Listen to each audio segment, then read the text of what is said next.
So a bit of background as to what I used to do back in the UK for work. Always worked in back of a house. My first job was with a bookshop, so I work at back house there. So basically warehouse kind of work. Get the goods, receive the goods, put the goods on the system, then the shop floor, get the goods and set it on the shop floor, obviously. So most of my jobs have been doing that.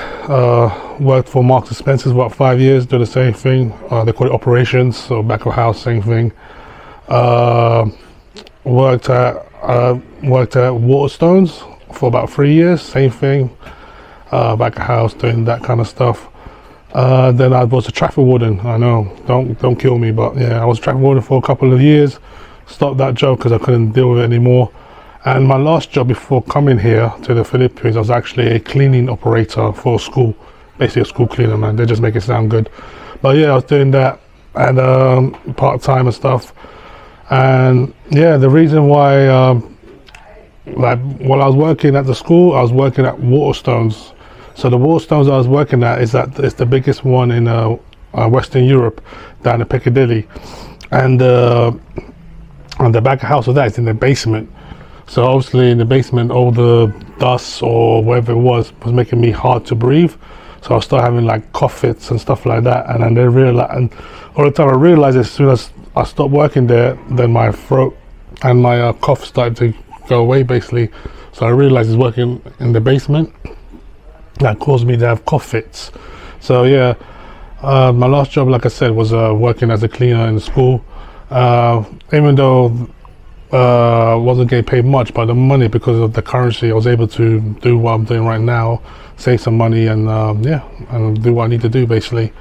So that's the jobs I've done. I've worked mostly, like I said, back of house. I had only a handful of jobs. So my first job in a bookshop, Books Etc. Borders, but now they don't exist in the UK no more. Marks and Spencer's, and then traffic warden, then Waterstones, and then the cleaning job in the school. So 5 jobs basically since I've been working since the age of 19 to now I'm 40. So right now I'm self-employed doing this YouTube stuff. So yeah, man, just gotta grind. Like for the first time in my life, I'm working for myself. Yeah, gotta do what I gotta do. So yeah, that's my life. So a bit of background, a bit of a family background or history background where I come from, or where my family come from, should I say. Obviously, like I said, I was born and raised in London, Northwest London, Camden, Universal College of London, the hospital over there, that's where I was born. Let me talk about my dad's side of the family, because obviously I'm a product of immigration, and also right now in the UK it's a bit techie to talk about it, but right now immigration is a big thing in the UK, especially if you're on the legal, illegal immigration kind of thing. But I'm not going to talk too much about it because obviously YouTube's a bit funny when it comes to talking about politics. But I'm going to say about basically this: my dad's side of the family were political refugees. My granddad, my abuelo, was arrested for his political affiliation, and that's how he was, after 3 years in prison, in September the 11th, 1973. That's when the coup happened in Chile. So I'm half Chilean, half Filipino. So that's how they're able to get asylum from the British consulate in Santiago, and they came with all their paperwork, obviously passports and all that, and all their paperwork and stuff like that, and they were vouched for by a Labour MP, I believe. I can't remember the guy's name, but that's how they claim political asylum in the UK. So that's how they claim political asylum in the UK. So they from Chile, they went to Brixton in the 80s, in the early 80s, late 70s. So if you don't know Brixton back in the day, if you know, you know. If you don't, do some research. But Brixton back in the day was proper, like, wasn't like, it was like, like I said, you can do your own research and find out how Brixton was back in the early 70s and late 70s and early 80s. So that's my dad's side of the family.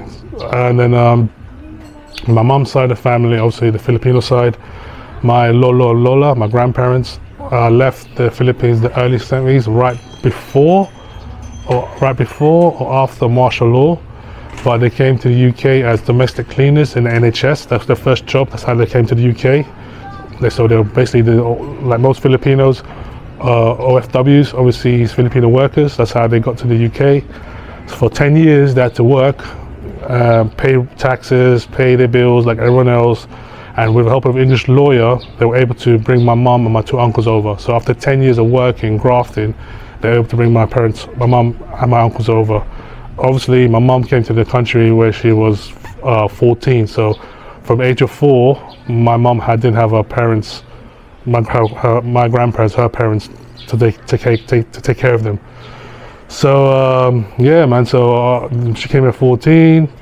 My mum and dad met when my mum was 15 and my dad was 16, and then within 2 years I was born. My mum had me when she was 18. They got married.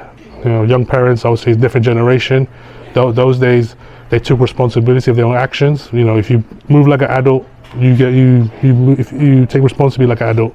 Nowadays these young lot want to move like adults, talk like adults, be treated like adults, but when they have adult problems, they will be treated like kids. That's the reality.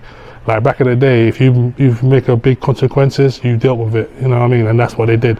They were young teenagers.